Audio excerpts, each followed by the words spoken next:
Hello friends, আমার চ্যানেলে তোমাদের সবাইকে স্বাগত জানাই। তো আজ আমি বানাবো শালাক আমার মেয়ের জন্য। তো এটাতে ওর পেটও ভরে আর এটা শরীরের জন্য খুবই উপকারী।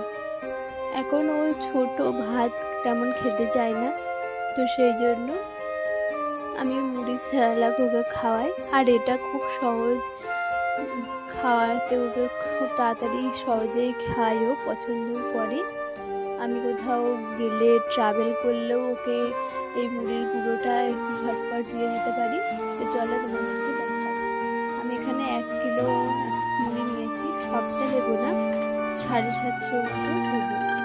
মুড়িটাকে একটু হালকা ভেজে নিতে হবে। আর তার সাথে কয়েকটা নিয়েছিলাম আলমন্ড বাদাম। আলমন্ড বাদামও খানিকটা ভেজে নিয়েছি। তারপর এগুলোকে আমি পেস্ট করে নেব। আলমন্ডগুলোকে পেস্ট করে নেব। রোজ রোজ মুড়ি গুঁড়ো করা সম্ভব না, তাই আমি অনেকটাই করে রেখে দেবো কাঁচের জারে। এটা ভালোই থাকে প্রায় 1 মাস অবধি।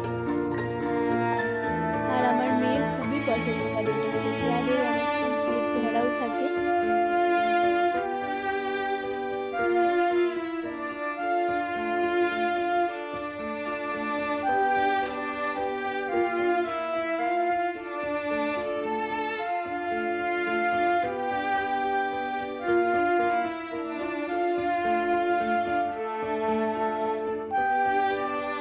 মুড়ি একটু ভেজেছি হালকা, খুব বেশি না, হালকা একটু নাড়াচাড়া করেছি কড়াইতে, সেই জন্য খুব তাড়াতাড়ি গুঁড়ো হয়ে যাচ্ছিল। এটা তোমরা চাইলে শিলেও করতে পারো, আমার যেহেতু শিল নেই তাই মিক্সিতে করছি। একবার ঘোরাতেই কিন্তু একদম মুড়ি গুঁড়ো মিক্সড হয়ে গেছে, মুড়ি একদম গুঁড়ো হয়ে গেছে। খুব তাড়াতাড়ি এটা হয়ে যায়, আর বাচ্চাদের জন্য এটা খুবই ভালো। আমার মেয়েকে আমি প্রায় 5 মাস থেকে খাওয়াই, এখনও 10 মাস বয়স। ও খুব পছন্দ করে। তারপরে আমি গুঁড়ো করা হয়ে গেছে বাদাম আর মুড়ির গুঁড়ো দুটো একসাথে মিক্সড করবো। মিক্স করে নিয়েছি। এবারে এটাকে একটা কাঁচের জারে রেখে দেবো। আমার কাছে ছোট ছোট কাঁচের জার রয়েছে, এগুলো ঘির কাঁচের জার। ঘিগুলো অনলাইনে এনেছিল, তো কাঁচের জার দিয়েছিল, এর মধ্যে রেখে দেবো। 1 মাস মতন ভালো থাকে,